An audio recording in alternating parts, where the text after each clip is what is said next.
चलो बात ना करो, चुप हो जाओ। देखो ध्यान से, इधर देखो। चैप्टर 6 क्लास पढ़ चुके हम, 6 चैप्टर हो गए ना। 7वां चैप्टर हमारा विभिन्न प्रकार की स्थलाकृतियाँ, वेरियस टोपोग्राफी। तो वेरियस टोपोग्राफी के अंतर्गत क्या हुआ?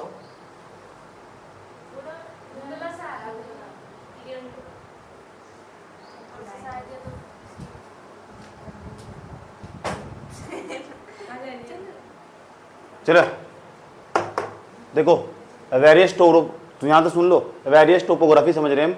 वेरियस टोपोग्राफी का मतलब, अच्छा मैंने तुम्हें समझाया था उच्चावच क्या हो, क्या बताता उच्चावच क्या हो, क्या बोल रहे हैं इंग्लिश में उच्चावच को? रिलीफ बोलते हैं, रिलीफ उच्चावच को। तो उच्चावच हमारे 3 प्रकार, यहाँ तो सुन लो अच्छे तरीके से। तो सफर हुआ खत्म, अब पढ़ाई शुरू।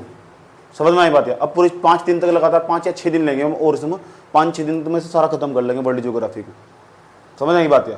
वर्ल्ड ज्योग्राफी फिर 2 क्लास चलेगी। पता तो कौन सी क्लास चलेगी? इसके बाद एक एक करके मैप समझाया जाएगा वर्ल्ड का। 7 मैप समझाना मुझे पूरे वर्ल्ड के, ठीक है? बहुत अच्छे तरीके मैंने डाटा कवर कर रखा है, वो सारा उसमें कवर हो जाएगा। समझ में आई बात है? तो उसमें पूरा भूगोल में समझा दूँ, 7 महाद्वीप पूरा भूगोल समझा दूँ, जितना मैंने अब तक सारा समझाया है। ये सारा कंसेप्ट, वो सारा कंसेप्ट वहाँ लागू होगा जब मैं वर्ल्ड का मैप समझाऊंगा। वो मेरे क्लास बट ज़्यादा काम की तुम्हारे लिए। ज़्यादातर सवाल उन्हीं क्लास आ जाएंगे, अधिकांश सारे सवाल पेपर में उन्हीं क्लास आ जाएंगे। समझ में आई बात है? एक करके मैप का क्लास डाल लूँगा मैं, और ऐसा करके हमारा सारा क्लास कंप्लीट होगा।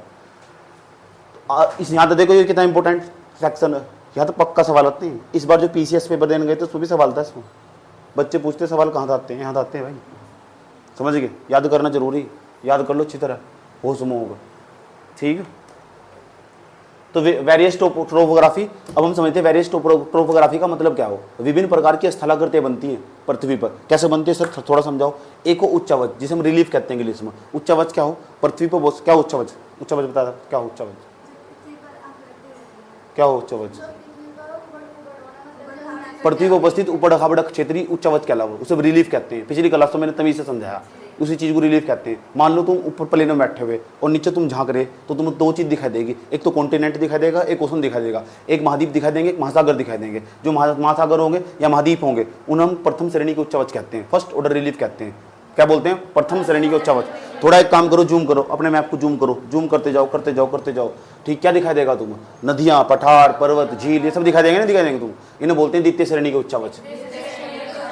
सही बात है। उसके बाद क्या होगा? इनमें ना अपर्दन और अपक्षय की क्रिया प्रारंभ होगी। एक तो वेदरिंग होगा, एक क्या होगा? इरोजन। तो एक वेदरिंग और इरोजन, अपर्दन और अपक्षय प्रारंभ होगा, उसके कारण में टूट जाएंगे, फूट जाएंगे। तो फिर नई प्रकार की स्थलाकृतियां बनती होगी। जब अपर्दन और अपक्षय की क्रिया प्रारंभ होगी तो नई स्थलाकृति बनती होगी। उन्हें तृतीय श्रेणी के उच्चावच कहते हैं। आज हम तृतीय श्रेणी के उच्चावच को पढ़ने जा रहे हैं। आज हम जो पढ़ने जा रहे हैं ना, वो तृतीय श्रेणी का उच्चावच है। इसलिए उसका नाम ये भी कह सकते हैं तृतीय श्रेणी का उच्चावच, या विभिन्न प्रकार की स्थलाकृतियां, या वेरियस टोपोग्राफी कह सकते हैं। लेकिन इसलिए मैं क्या करूँगा, मैं अगला समझाने से पहले पिछले वाला पहले रिपीट करता हूँ, ताकि उसके अंदर वो कंसेप्ट जुड़ सके, कनेक्टिविटी महसूस होगा सब्जेक्ट के अंदर। समझ में आ रही है?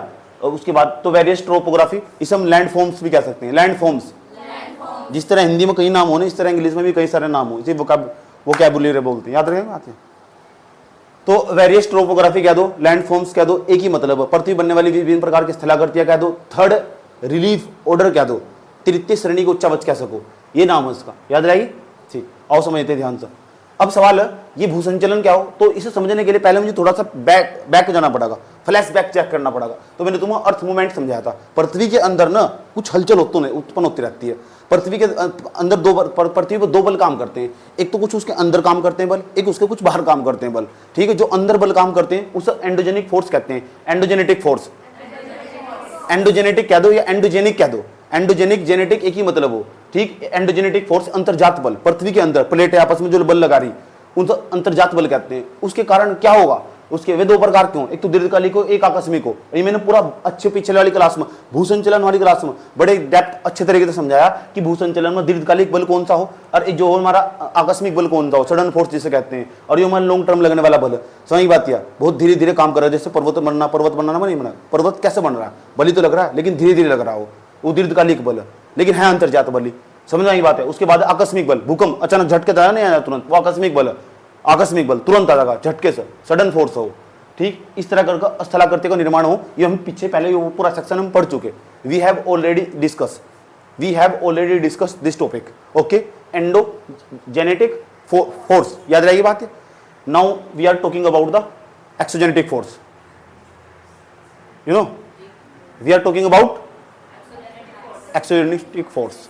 अभी हम इसके बारे में बात कर रहे हैं कि क्या हो एक्सोजेनेटिक फोर्स, क्या हो समझ। अच्छा, साउथ में भी हिंदी नहीं है, बड़ी दिक्कत खड़ी होगी। जो मेरे साथ गया था वो, उस इंग्लिश सीखने में 3 दिन लग गए पूरे के पूरे। दुकान में तो सामान लेना है कि नहीं है, बड़ी दिक्कत। और उनके सामने कुछ भी बोल दो, पूरा तमिल तेलुगु। मुझे तो पहले तो एक्सपीरियंस अनुभव है।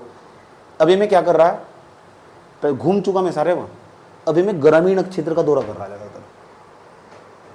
पहले स्टेट में सारे कवर कर चुका, मैं उस स्थान पर जा रहा हूँ जहाँ नहीं गया। असली भारत को समझना था, मैंने बहुत सारा कल्चर का वहाँ वीडियो बनाया। जब भी मैं तुम कल्चर पढ़ाने वाला हूँ ना, दक्षिण भारत का पूरा, चोल चेर पांडे, उनका जब कंसेप्ट पढ़ाऊंगा मैं पूरा का पूरा, उनकी क्या कल्चर रहा हुआ, दक्षिण भारत का जो कल्चर, उत्तर भारत का तो मुझे अच्छी तरह समझ में आवा। वहाँ के जो मंदिर, कैसा स्टाइल है उनका, कैसी शैली उनकी, वो सब मैंने एक वीडियो में रिकॉर्ड कर लिया सारा। मेन मकसद मेरा वो था। इसके बाद ना, इसके बाद तुम्हारी क्लास कल्चर की चलने वाली, और तुम्हें सारे वीडियो में इंक्लूड कर दूंगा मैं, A to Z, जो मैंने खुद के अपने कैमरे से बना रखे। वहाँ शादी किस तरह हो तुम देख लोगे, हैरान पड़ जाओगे। समझ में क्या बात है। खाना बड़ी दिक्कत खड़ी होगी। तो अच्छा, मैं तो प्योर वेजिटेरियन हूँ, बड़ी दिक्कत खड़ी हो जाए वहाँ खाना ढूंढने में। हर दुकान पर तुम्हें चिकन मिलेगा। बड़ी मुश्किल से मुझे ऐसी पेटेज खिला दी गई जिसके अंदर अंडा मौजूद था। मैंने आज तक जिंदगी में कुछ नहीं खाया। बड़ी दिक्कत खड़ी होगी मुझे वहाँ से, फिर मुझे बाहर निकालना पड़ा। ना मुझे ज़्यादा फर्क नहीं पड़ता ना उससे।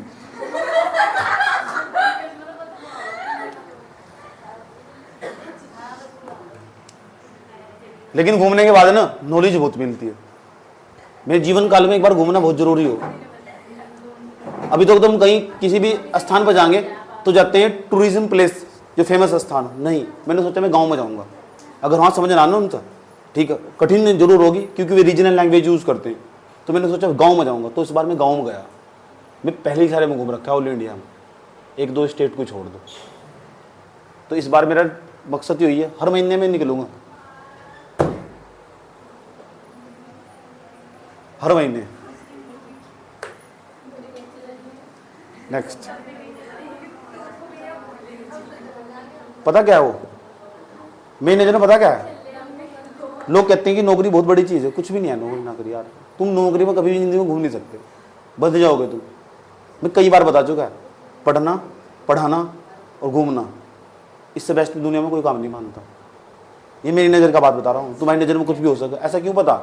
एक तो पढ़ने की खास बात होगी, नॉलेज हमेशा इंक्रीज होगा। और पढ़ाने से क्या होगा, इंसान टच में रहेगा, नई पीढ़ी के भी पुरानी पीढ़ी की भी बहुत कुछ सीखता रहेगा उनसे, ठीक। और घूमना तो है ही अपने आप में, उसके साथ जुड़ा चलेगा। तो तीनों का कॉम्बिनेशन बड़ा गजब का। तुमने नीलगिरी का नाम सुना? नीलगिरी पर्वत पूरा घूमे हैं हम। उस बैठ कर चाय पी गए हम। डोडा बेटा का नाम सुना है? उस पर ही थे हम सारे, मतलब सारे मैं पहले ही घूम रखा वहाँ से। इस बार मैं क्या कर रहा हूँ, जो आदिवासी समुदाय है ना वहाँ से आसपास का, अलग अलग कन्नड़ वाले हुए, कर्नाटक वाले हुए, तमिलनाडु वाले हुए, केरल वाले हुए, उनके साथ मुझे इंटरेक्शन करने का मौका मिल रहा। मैं उन्हें समझना चाह रहा था। चलो प्लीज बात ना करो, जाओ।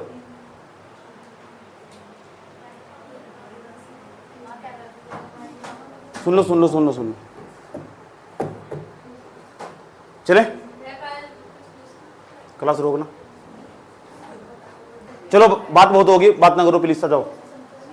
तो हमारे पास सुन लो ध्यान से, एक तो हमारे पास ही होगा अंतर्जात बल, एंडोजेनेटिक फोर्स पढ़ लिया। अब बहिर्जात बल, एक्सोजेनेटिक फोर्स कौन सा हो। एक्सोजेनेटिक फोर्स का मतलब है भाई यार क्या कर रहा होगा, कोई हवा होगी बल लगा रही होगी पहाड़ पर जाकर, वो बाहर से बल लग रहा, उसे हम एक्सोजेनेटिक फोर्स कहते हैं। अपर्दन अपक्षय, एक तो अपर्दन एक अपक्षय, इसे क्या बोलते हैं इंग्लिश में? इसे इरोजन बोलते हैं, उसे वेदरिंग बोलते हैं। पढ़ लो। तो वेदरिंग और इरोजन होगा, एक तो अपर्दन होगा एक अपक्षय। सुन लो, एक अपर्दन होगा एक अपक्षय होगा। अपक्षय और अपर्दन, अपक्षय कितने प्रकार का हो? एक तो हमारे पास 3 प्रकार का, भौतिक अपक्षय, रासायनिक अपक्षय और जैविक अपक्षय हो। अपक्षय का मतलब क्या हो? टूटना, टूटना फूटना, उस अपक्षय हो। आसान भाषा में समझो, समझ बात है। यू क्या हो? अपर्दन, कटाओ किसी चीज को, काटना, वो अपर्दन एक प्रकार का, ऐसे याद रहेगा तुम्हारे। यो अपक्षय हुआ, यो अपर्दन हुआ। अब इसे ही समझेंगे हम। अपर्दन अर्थ अपक्ष, ये पूरा पढ़ना हम, ये सेक्शन हम पहले ही कवर कर चुके, ये सेक्शन पढ़ रहे हैं पूरा का पूरा। अर्थ मूवमेंट, अर्थ में क्या मूवमेंट हो रहा है, क्या गतिविधियां हो रही, ये भी मूवमेंट हो रहा है। तो पता अभी वहां केरल के अंदर, वायनाड के अंदर जो लैंडस्लाइड हुआ, वो अर्थ में मूवमेंट है। यस, अर्थ में मूवमेंट है, वो अंदर कुछ हलचल उत्पन्न हो रही, वहां एंडोजेनेटिक फोर्स काम कर रहे, और उनके कारण क्या हुआ, लैंडस्लाइड हुआ, इसके कारण हो। समझ नहीं बात यार। अपर्दन अपक्ष क्या हो, ये भी समझेंगे। अपर्दन अपक्ष क्या हो, भौतिक अपक्ष, रासायनिक अपक्ष, जैविक अपक्ष। एक हो अपर्दन, बहते हुए जल के द्वारा कुछ आकृतियां बनाई जा, ये तो इसे हटाओ यहाँ से। अब देखेंगे हम अपर्दन के कारण बहता हुआ जो जल हो, नदियां हो रही नहीं, जब नदियां जागी ना, ये कुछ आकृतियां बना देगी। तुम मान लो नदी तो अपना रास्ता जा रही थी, रास्ते में पत्थर आया बहुत बड़ा, नदी उससे टकरा गई और नीचे 2 किलोमीटर गहरी खाई है, ठीक। अब बहुत बड़ा पत्थर हो, ऐसा कोई 20 मीटर का पत्थर टकराएगा और पानी उसके ऊपर तो गिरा होगा धड़ाम, तो झरना बन जाएगा, नहीं बन जाएगा, जलप्रपात। इसे भी जलप्रपात, ये भी आकृतियों में आएगा, इसे समझेंगे आगे। समझ में आई बात, ये जलप्रपात हुआ, और जहाँ झरना गिरेगा जाकर वहाँ एक घरा गड्ढा बन जाएगा, उसे अवनमन कुंड बोल लेंगे हम। तो ऐसी ऐसी आकृतियां बनती है जा, और सारी नेचुरली हो, मनुष्य का कोई हाथ नहीं है इसमें। उन आकृतियों का नाम पेपर में पूछा जा कि कौन सी आकृति कैसे बनी हुई। बात समझ में आ रही, क्या कहने कुछ कर जा रही।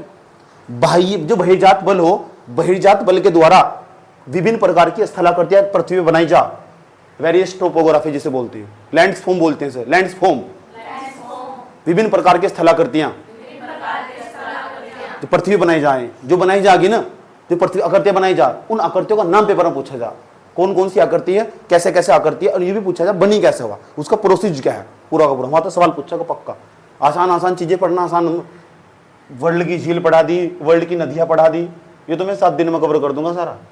वर्ल्ड के झरने पढ़ा दिए, वर्ल्ड के ज्वालामुखी पढ़ा दिए, ये कोई तलेस थोड़ा ही हो, वे आसान आसान चीजें।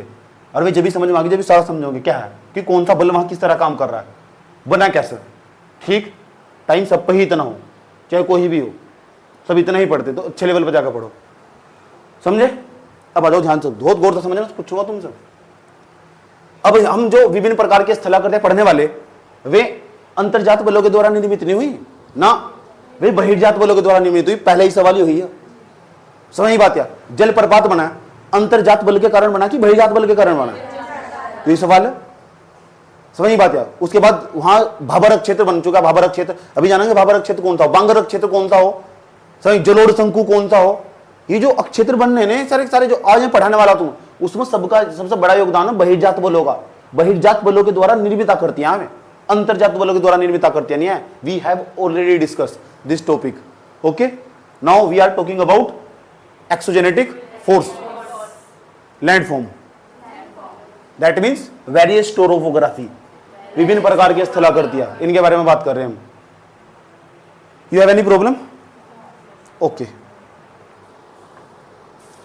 तो अब सवाल सबसे पहले नंबर पर हम पढ़ेंगे, क्या पढ़ना हम, सबसे पहले नंबर पढ़ना हम बहते हुए जल द्वारा निर्मित स्थलाकृतियां। यार ये जो हमारी रिवर आ रही है, नदियां आ रही हैं, जब नदियां जहां से चलना स्टार्ट करेगी ना, और जहां उसको लास्ट में जाकर रुकेगी, वह नदी समुद्र में जाकर समा जाएगी, वहां तक जाते जाते उसने कई प्रकार की आकृतियां बनाई होगी। कहीं झरना बनाया होगा उसने, कहीं उसने काट कर झील बना दी होगी, उनके सबके बारे में समझना। कहीं वहां नदी गायब हो चुकी होगी, आगे जाकर निकल चुकी होगी, सही बात है, गायब हो जा, गुम्फित नदी के अलावा। तो ये रास्ते में जब तक जहां तक नदी का उद्गम होगा, बताओ गंगा नदी कौन से ग्लेशियर से निकलती है? गंगोत्री ग्लेशियर। उस ग्लेशियर से निकलने के बाद ये गंगा नदी पता कहां मिलती है जाकर? जो बांग्लादेश है ना, बांग्लादेश के उसमें चली जाती है, बांग्लादेश के बंगाली खाड़ी में। जब बंगाली खाड़ी में जाकर मिलती है ना, बंगाली की खाड़ी में जाकर से पद्मा के नाम से जानते हैं, तो वहां से लेकर यहां तक इसने विभिन्न प्रकार की स्थलाकृतियां बनाई होगी। उन सारी स्थलाकृतियों के बारे में समझना। स्थलाकृतियां का मतलब टोपोग्राफी बनाई होगी। कोई भी रिवर हो, ये तो गंगा तो महज एक उदाहरण है, ब्रह्मपुत्र ले लो, सिंधु ले लो, दुनिया में जितनी भी नदियां, मैं भारत की नदियों की बात कर रहा हूं, भारत का रहने वाला हूं, भारत की बात सुनाता हूं, सही बात है, भारत का रहने वाला हूं, भारत की बात सुनाता हूं। तो विभिन्न प्रकार की जो स्थलाकृतियां ना, उनका निर्माण हुआ कैसे? नदियों के द्वारा करा गया। समझ में आई बात है? अच्छा, नदी की भी दो खास बात, तो नदी की 3 खास बात होगी, तीनों तुम तो समझ लो। कोई भी नदी, अभी हम आज क्या समझने वाले, आज का हमारा टॉपिक होगा नदियों के द्वारा बनाई गई विभिन्न प्रकार की स्थला आकृतियां। नदियों के द्वारा बनाई गई विभिन्न प्रकार की स्थला आकृतियां, याद रहेगी बात है। नदियों के द्वारा, जो रिवर हो हमारी, उसके द्वारा कौन सा लैंड फॉर्म करा गया, कौन सी टोपोग्राफी बनाई गई, पृथ्वी पर क्या पैदा कर दिया उसने, नदी ने। जब वह नदी जहां तक निकली थी और जहां जाकर छुप गई वह, ठीक, बड़ी तेज हुई नदियाँ, निकलेगी कहीं और से, छुप जाएगी कहीं और जाकर, और विभिन्न प्रकार के स्थलाकृत्य बना देगी। ये सर नो? तो जानना चाहते हो कैसे बनाई है? बस यही बताना। लेकिन नदियां 3 प्रकार की हो, नदियों की भी एक उम्र हो, उनकी उम्र के आधार पर 3 भागों में बांटा गया। हेलो हेलो, नदियों की भी उम्र हो और उनकी उम्र के आधार पर 3 भागों में बांटा गया। नंबर फर्स्ट, जब नदी युवावस्था में होगी, और जब युवावस्था में हो ना नदी हो चाहे इंसान हो, दोनों में ही समझ नहीं होती। सही बात है, जितने भी स्टेप लेगा सारे गलत, सही बात है। फिर नदी मैच्योर स्टेज में जागी, अभी तो यंगेस्ट फॉर्म होगी नदी, तो अलग प्रकार की आकृतियां बनागी। जब तुम युवा, अपने आप ले उस बात को, जब ये लड़की युवावस्था में होगी तो अलग प्रकार की एक्टिविटी होगी, जब मेच्योरिटी वाली एज में जाएगी तो फिर अलग प्रकार की एक्टिविटी होगी, जब वृद्धावस्था में जाएगी क्या है प्यार बोल, खाना दे दे रे भाई, पोता कहाँ गया मेरा, ऐसे करेगी नहीं करेगी? तो बात सही है गलत है? ऐसा ही नदियों का हाल है। जब वह नदी युवावस्था में थी तो उसकी एक्टिविटीज अलग थी। जब वह नदी पता कौन सी अवस्था में आई? प्रौढ़ावस्था में आई, जिसे मेच्योर स्टेज कहते हैं। प्रौढ़ावस्था, प्रौढ़ा बुढ़ा नहीं, प्रौढ़ा, तो प्रौढ़ावस्था में तो उसकी एक्टिविटीज अलग थी। जब नदी आई पता कौन सी अवस्था में? नदी आई अब वृद्धावस्था के अंदर, तब उसकी एक्टिविटीज अलग होगी। और एक्टिविटीज अलग अलग हरकत करेगी, नौटंकी करेगी। इसी लड़की को ले लो, जब ये बचपन में होगी, कक्षा 8 तक पहले, कक्षा 8 9 10 तक पहले, तो इसकी एक्टिविटीज अलग होगी। सही बात है, ठीक। क्या एक्टिविटीज बताओ उसके? नहीं करती, गिद्ध गिद्ध ऐसा कर करेगी। बचपन आता ना, समझ नहीं आती, किसी को कुछ भी क्या के चल दिए, सारा दिन दांत दिखाती रहती ऐसा करके। यह कौन सी अवस्था? युवावस्था। अच्छा, 12वीं तो पहले मान लो, 12वीं तो पहले समझ नहीं है, इसके साथ बैठ कर लड़ रही, इसे चुप कर रही, रो रही, ये वही दोस्ती प्रेम वाला प्यार, ठीक। उसके बाद क्या हुआ पता लग जाए 12वीं के बाद, अब हाथ में तो पैसा ही नहीं है। पैसा भी बड़ा जरूरी चीज होता नहीं, पैसे के बिना कुछ है ही नहीं। तो फिर मामला मन तक कहानी शुरू होगी, घर वाले हम साथ नहीं देते बेटा, खुद काम करो। तो कौन सी अवस्था आएगी? मेच्योरिटी एज आएगी। ये सोचा जिंदगी में कुछ करना पड़ेगा यार, पढ़ना पड़ेगा, चलो तैयारी करते हैं और नौकरी प्राप्त करते हैं, ठीक है। कौन सी अवस्था आएगी? मेच्योरिटी एज आ गया, इसे हम प्रौढ़ावस्था बोलते हैं। उसके बाद क्या होगा? ये सोचा चलो नौकरी भी लगी, अब शादी कर लो। अब ये शादी कर लेगी, बच्चे हो जाएंगे, बच्चे होने के बावजूद क्या होगा? उनका ब्याह हो जाएगा, पोते हो जाएंगे। अब कहाँ पड़ेगी जाकर? खाट पर। वहाँ सोच रही हो, वहाँ गाना गा रही, कौन सी अवस्था आ गया? एक्टिविटीज। ए रे चुन्नू कुछ दे दिए खाने का, एक्टिविटीज अलग होगी नहीं होगी? तो प्रौढ़ावस्था होगी, युवावस्था होगी, वृद्धावस्था होगी। वृद्धावस्था को हम जीर्णोवस्था भी कहते हैं। जीर्णोवस्था। तो जानना चाहते हो जब नदी युवावस्था में थी क्या नौटंकी कर रही थी? वह कौन कौन सी आकृतियां बना रही थी? जब नदी प्रौढ़ावस्था में गई तो कौन सी नौटंकी कर रही थी? वह तब कैसी आकृतियां बना रही थी? जब नदी वृद्धावस्था में चली गई तब कौन सी प्रकार की आकृतियां बना रही थी? जानना चाहते हो? जानना चाहते हो? आज ही बताया जाएगा, ठीक। आ जाओ। हेडिंग बनाई गई नदी द्वारा। नोट्स है ना, नोट्स के अंदर सब लिखा हुआ, सब टोटल A to Z। बस जो नोट के अंदर लिखा हुआ ना वो तुम्हारे याद नहीं है, यही तो दिक्कत है ना। बस आ जाओ, इधर देख लो, पढ़ा सब रखा हुआ है, इधर देख लो। नदी द्वारा युवावस्था में, अभी जो नदी ना हमारी युवावस्था में, और उसके द्वारा कुछ टोपोग्राफी बनाई जाएगी। तो यहां मैं पूरा ही मैप बना रहा हूं, पूरा ही, हेलो, पूरा ही मैप बना रहा हूं। फिर डिटेल से मैप बनाऊंगा एक, और मैप में ही सब कुछ समझा कर चला जाऊंगा, और तुम्हारे याद भी रहेगा, भी सुनूंगा भी तुमसे। देखो नदियों द्वारा युवावस्था में बनाई गई आकृतियां। अभी देखो नदियां निकलेगी युवावस्था में नहीं, टोटल जहां से नदी निकलेगी और जहां नदी जाकर छुपेगी। तुम्हें विभिन्न प्रकार की स्थलाकृतियां बता रहा हूं सारी। युवावस्था से लेकर वृद्धावस्था तक कौन सी आकृति का निर्माण करेगी, मैं एक ही मैप में समझा रहा हूं अभी। तो फिर हम क्या करूंगा, युवावस्था का मैप अलग बनाऊंगा, वृद्धावस्था का अलग बनाऊंगा, सॉरी कौन सी थी वह, प्रौढ़ावस्था का अलग बनाऊंगा, जिसमें छोटी एज बोल लो, किशोर अवस्था जब पार कर जा, ठीक।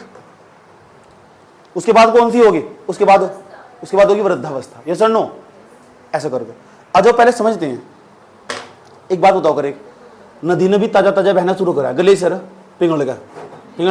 नदी क्या करेगी, जहां ढाल होगा ना वहां से चलना स्टार्ट करेगी और ऐसा करके अपना रास्ता खुद बना लेगी।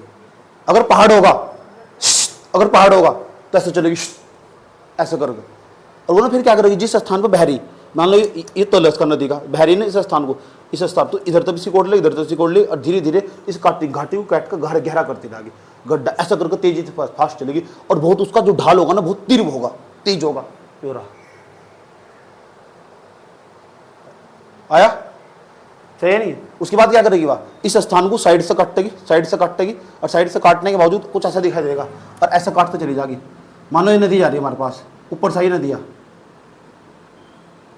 तो क्या करेगी यार, इस स्थान को देखो काट काट, इस वाले स्थान को काट काट कर यहाँ बहना स्टार्ट करेगी, इस वाले स्थान को खोदती रहेगी, इस वाले स्थान की खुदाई करती रहेगी धीरे धीरे, और भी गहरा जाना चाहेगी वह, और भी गहरा जाना चाहेगी, इधर तक, इधर नहीं खुदाई करने की, ना इधर खुदाई करने की, नीचे लंबवत अपर्दन करेगी।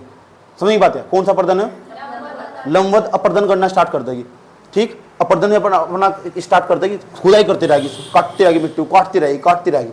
अभी आई है तो ऐसा करके तो घाटी बन जाएगी बहुत गहरी। अब पहाड़ों पर जाओ तुम, पहाड़ों पर सारी नदियां इसी तरह बह रही, बिल्कुल कहीं आई पहाड़ों पर जो नदियां बह रही बहुत छोटी छोटी नदियां ना, छोटी छोटी, अपनी घाटी को काट काट कर गहरा करना चाह रही है। वे समुद्र तल को ढूंढ रही, नदी भी किसी चीज को ढूंढ रही है, किसी की तलाश, युवावस्था में हुआ। और तुम्हें बता दिया युवावस्था में इंसान क्या हो, उसे सारे की जरूरत हो। सही बात यार, अगर धोखे तक व्हाट्सएप पर किसी का मैसेज भी आएगा ना, उसे ध्यान से देखेंगे, हाय किसी का मैसेज तो नहीं आएगा, मोटी पर मैसेज आएगा ना, देख रही ओ हो इंग्लैंड से मैसेज आया मेरे को, तो इंग्लैंड तो हुआ मोटरी का रिश्ता। अरे कौन सी अवस्था हुआ, युवावस्था, किसे ढूंढ रही हो, और समुद्र तल को ढूंढ रही। क्या समुद्र तल मिला, नहीं मिला उसे, जब तक नहीं मिलता ना तब तक उसका इस तरह ही दर्द मारा जाएगा, और धीरे धीरे खुदाई करती रहेगी, खुदाई करती रहेगी। सांप निकाल इसके गले में, तभी से बढ़ बैठ कर पता लग चुका। तो एक प्रकार की घाटी का निर्माण कर देगी, उस घाटी को हम पता क्या कहेंगे, वी आकार की घाटी, वी आकार की घाटी, V size valley, V size valley, तो पता लग गया वी शेप वैली होगी हमारी यहाँ। वी शेप वैली का मतलब होगा हमारे पास वी आकार की घाटी का निर्माण होगा। यह बात बताओ समझ में आई, कोई दिक्कत? ठीक, अभी युवावस्था में ही, अभी इतनी एक्टिविटी पर तो रुकने की नहीं बात। सही बात है, और चलो बात भी होगी फोन पर, सही बात है। अभी ये तो हुआ, एक घाटी का निर्माण होगा, ये रवि आकार की घाटी। उसके बाद क्या होगा, अब नदी ना आगे बढ़ना स्टार्ट करेगी धीरे धीरे। अब जब नदी आगे बढ़ना स्टार्ट करेगी तो फिर पता क्या करेंगे, वह दो प्रकार का अपर्दन करेगी। एक तो लंबवत अपर्दन, एक क्षैतिज अपर्दन करेगी। लंबवत अपर्दन करने का मतलब एक तो नीचे तो अपनी घाटी को काट कर गहरा करती रहेगी, साइड साइड से बीच में खुदाई स्टार्ट करेगी। पहले तो वैसा बह रही थी, अब धीरे धीरे अब उसका नीचे तो समुद्र तल हल्का प्राप्त कर लिया, तो इधर तो नीचे कुछ काटने का बचा नहीं, क्योंकि नीचे भी पानी आएगा। उसके बाद पता क्या होगा, इधर तो खुदाई चलेगी, दोनों तरफ तक कटता रहेगा पानी। तो इस टाइम अपन पता क्या हो जाएगा, क्षैतिज मतलब हॉरिजॉन्टल, ऐसे भी खुदाई स्टार्ट हो जाएगी, ऐसे भी खुदाई स्टार्ट हो जाएगी, और ऐसे ऐसे खुदाई करना स्टार्ट कर देगी, ऐसी आकृति का निर्माण कर देगी। तो लंबवत अपर्दन तो करेगी, क्षैतिज अपर्दन भी प्रारंभ हो जाएगा। लंबवत और क्षैतिज दोनों अपर्दन प्रारंभ हो जाएगा, और जब दोनों ही अपर्दन प्रारंभ हो जाएगा तो फिर आई आकार की घाटी, देखो आई के जैसा नहीं बनना बिल्कुल, ये आई आकार की घाटी का निर्माण होगा। भारत में है ऐसा, भारत में है ऐसा अब भी। भारत में पता आई आकार की घाटी कौन सी, सिंधु नदी का नाम सुना, उसने अपनी घाटी को काट कर गहरा कर लिया और आई आकार की घाटी का निर्माण कर लिया, क्योंकि वह समुद्र तल को तो प्राप्त कर चुकी थी, और धीरे धीरे साइड से खुदाई कर ली। कभी तुम सिंधु गार्ज पर जाओ, जहां भारत का नक्शा सबसे ऊपर जाओ, सिंधु गार्ज पर ऊपर जाकर खड़े होकर देखोगे तो नीचे तुम ऐसे देखा दूध की नदियां बह रही हो, बिल्कुल ऊपर से देखने को व्हाइट कलर की दिखाई दे। कारण क्या है, उसने अपनी घाटी को काट कर गहरा कर लिया, उसने लंबवत और क्षैतिज अपर्दन दोनों ही कर लिए। समझ गए? बताओ आई आकर घाटी समझ में नहीं? अभी युवावस्था में नदी, लेकिन जब नदी युवावस्था में हो ना तो लंबवत अपर्दन ज्यादा करो। दूसरा जो एक टारगेट दिखाई दे ना, किसी की सुनती वह, ऐसी लड़कियां हो लड़के हो, ऐसे जब युवावस्था में किसी की सुनते हो, माँ बाप सब बेवकूफ दिखाई दे ना, माँ बाप टीचर, अरे इससे क्या पता, इससे क्या पता कि शाहरुख खान का जो प्यार हो वो क्या हो। सही बात है, शाहरुख खान का जो प्रेम ही वही प्रेम है, क्योंकि शाहरुख खान की पिक्चर ने वही सिखाया ना यार। समझ नहीं बात, कुछ सुनने का समझ में नहीं आया कुछ भी। बाद में जाकर पता लगा सबसे बड़ा गधापन यही था, जिंदगी में सबसे बड़े गधे हम ही थे। क्या कर रहे थे, चले अब क्या होगा, नदी आगे बढ़ेगी, हासिल आगे बढ़ेगी। उसके बाद पता क्या होगा, ये नदी ना इसका आकार रुकने का नहीं, क्षैतिज अपर्दन और बढ़ता जाएगा, और बढ़ता जाएगा, और बढ़ता जाएगा। तो ऐसा करके कैनियन का निर्माण होगा। कैनियन ये सब मैंने नोट्स में लिखवा रखा, ठीक। अभी मैं पूरा को पूरा सारा समझाऊंगा, अलग अलग डायग्राम। नदी फिर आगे बढ़ेगी धीरे धीरे, आगे बढ़ेगी धीरे धीरे, जैसे आगे बढ़ेगी ना तो अपने साथ ना वैसे नहीं बहने की। अब वह क्या करेगी, उन जो निक्षेपता गाद था, मिट्टी था, कंकड़ थे, पत्थर थे, उसे आगे लेकर ठाक आ गई। और जो पर्वत का क्षेत्र होगा, पर्वत तो बाहर निकल चुकी है। जब नदी पहाड़ों से बाहर निकल जाएगी ना, बड़े बड़े पहाड़ आ रहे थे, पहाड़ों से बाहर निकल गई, अब आगे कोई पहाड़ नहीं जाने वाला। उस जो मिट्टी गाद काट कर ले गई थी, इस वाले भाग में लाकर छोड़ देगी, उन्हें छिपिकाई बोल लेंगे, छिपिकाए, छिपिकाए, उस अक्षय में आके जमा होगी, नीचे आकर फिर जो नदी नदी होगी ना, नीचे जाकर धड़ाम धड़ाम देसी गिरेगी नीचे तल पर जाकर, धड़क देसी, उस आगे बहना जा तो एक झरने का निर्माण होगा जिसे हम जलप्रपात कहेंगे। जलप्रपात समझ में नहीं बात यार। नदी आगे बढ़ेगी, जिस गहरे गड्ढे में गिरेगी, जहां झरना गिरेगा बहुत ऊंचे से पानी गिरेगा। एक मैंने 2 किलोमीटर 2 मीटर, हाँ 2000 फीट तो ऊंचाई का मैंने झरना देखा, 2000 फीट की ऊंचाई का झरना, 2000 फीट की ऊंचाई का झरना देखा। ऊपर तो गिरी नदी, गड्ढा बन गया, उसे बोल लेंगे अवनमन कुंड। उसके बाद क्या करेगी नदी, ये अवनमन कुंड भर जाएगा, पानी ऊपर चल जाएगा, आगे चलेगा तो रास्ते में क्या होगा, कंकड़ पत्थर टकरा जाएंगे, आगे कंकड़ पत्थर टकरा जाएंगे, और कंकड़ पत्थर जब टकरा जाएंगे ना, कंकड़ पत्थर खुद ही लेगा वैसे तो यार, उसके इस क्षेत्र में लाकर ना बिछा देगी, कंकड़ पत्थर को लाकर बिछा देगी, अब बिछा देगी अलग अलग तरीके से बिछागी, और ऐसे करके फैल जाएगा जैसे एक पंखा बन गया पूरा का पूरा। ऐसा कुछ पत्थर तो पीछे जमा कर दिए, छोटे छोटे पत्थर आगे जाकर जमा कर दिए, और एक पंख की तरह फैल जाएगा, उसे हम जलोढ़ शंकु, जलोढ़ पंख कहेंगे। सही बात है। पर्वतीय क्षेत्रों में ही हो, पर्वतों बाहर नहीं निकली नदी, उसने क्या करा, अपने नीचे पुल आके जमा कर दिया। अभी तो यहाँ झरना था यहाँ नहीं है, आगे जाएगा तो झरने से बाहर निकल कर जो क्या होगा, जो मिट्टी होगी ना, मिट्टी होगी, कंकड़ होंगे, पत्थर होंगे, पर्वतीय क्षेत्रों में लाकर उसे छोड़ देगी, और छोड़ने के बावजूद अलग अलग प्रकार क्या करते हैं बनाएंगे, जिसे हम जलोढ़ शंकु कहेंगे। अभी आगे पढ़ेंगे और अच्छी तरह से डिटेल से, डोंट वरी। उसके बाद क्या होगा, नदी ना अब समुद्र तल भी प्राप्त कर लिया, सब चीजें प्राप्त कर ली, सुना, अब उसका मूड खराब होगा, और जब मूड खराब हो जाएगा ना नदी का, क्योंकि जब होता कौन सी अवस्था में आएगी बा, मैंने सारी अवस्था समझा रहा हूँ मैं। अब युवा अवस्था तो बाहर निकल कर थोड़ी सी मेच्योरिटी वाली एज में आगी बा, जब मेच्योरिटी वाली एज में जाना इंसान तो 1-2 बड़े कर तो आराम तो हो ही जा, उसके लिए मायने नहीं रखता सब चीजें। अब क्या करेगी वह नदी, ऐसा करके चलनी स्टार्ट करेगी, ऐसा विसर्पण करनी स्टार्ट कर देगी, समुद्र तल प्राप्त कर दिया, ऐसा करके ऐसा करके चलनी स्टार्ट कर देगी, ऐसा करके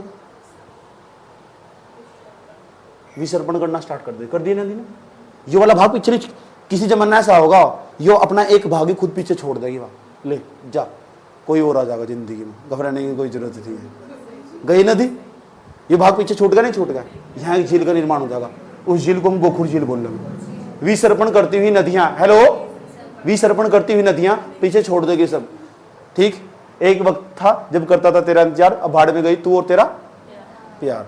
ये पड़ी था नदी, ठा लो, नदी नहीं पड़ी यार, नदी का हिस्सा ही था वो, पीछे छूट चुका, क्योंकि नदी ने ऐसा करके विसर्पण करना स्टार्ट कर दिया। और जब ऐसा करके विसर्पण करना स्टार्ट कर दिया ना, ऐसा करके ऐसा बैठती, पहले ऐसा बैठती, एक जमाना आया ऐसा, ऐसा जमाना आया, एक जमाना आया ऐसा, ओहो, बस यहाँ से भाग टूट गया, उसने क्या करा, अपना रास्ता बदल दिया यहाँ तक, और वो वाला भाग पीछे छूट गया। वहाँ एक झील का निर्माण हुआ, उसे बोल लो गोखुर झील। ये नदी ने बनाई है गोखुर झील। ऐसी भारत में बहुत सारी झील है, उदाहरण भी देंगे तुम्हें, पूछो कौन सी झील है कौन सी नहीं है, रट्टा मत मारो, चीजों को समझो। बात समझ में आई है, छोड़ दिया। अब नदी अपना आगे बढ़ना चाहती है, ठीक, क्यों, कि उसे अब जब किसी और चीज की तलाश हुआ, अब उसे मेच्योरिटी लेवल में आ चुकी नदी। सही बात। मेच्योरिटी लेवल का मतलब क्या है जानो, इसका मतलब उसे अपने कैरियर में जब प्राइवेटी होगी, पैसा कमाना, नदी को बना ले लो ना, बिना पैसे कुछ नहीं है। मेरी एक मुलाकात हुई एक ड्राइवर से मुलाकात हुई मेरी, जो मुझे रात को हजरत निजामुद्दीन वाले स्टेशन पर छोड़ा उसने मुझे, एयरपोर्ट से पुणे से आया था मैं, पुणे से आया मैं दिल्ली, तो 50 मिनट का रास्ता था, उसने 40 मिनट में तय करवा दिया, इतनी चलाई उसने गाड़ी, ट्रेन पकड़ दी मेरी, तो उसने उस 40 मिनट में अपनी पूरी लव स्टोरी बता दी। 22 साल के आसपास उम्र थी, उम्र देख के मुझे समझ में आ जा क्या लेवल रहा होगा उसका, क्या, हाँ, भयंकर तरीके से कह रहा साहब जिंदगी में ना बस पैसा सब कुछ होता है, पैसे के बिना कुछ नहीं है। पैसा होगा ना, माँ बाप भी तुम्हारे संपर्क में होगा, पैसा नहीं होगा तो सब कुछ छोड़ देगा। अगर हमारा एक्सीडेंट हुआ 14 तारीख को अभी, तो हमारा माँ बाप तक हमको फोन नहीं किया, पहले सब पूछता था।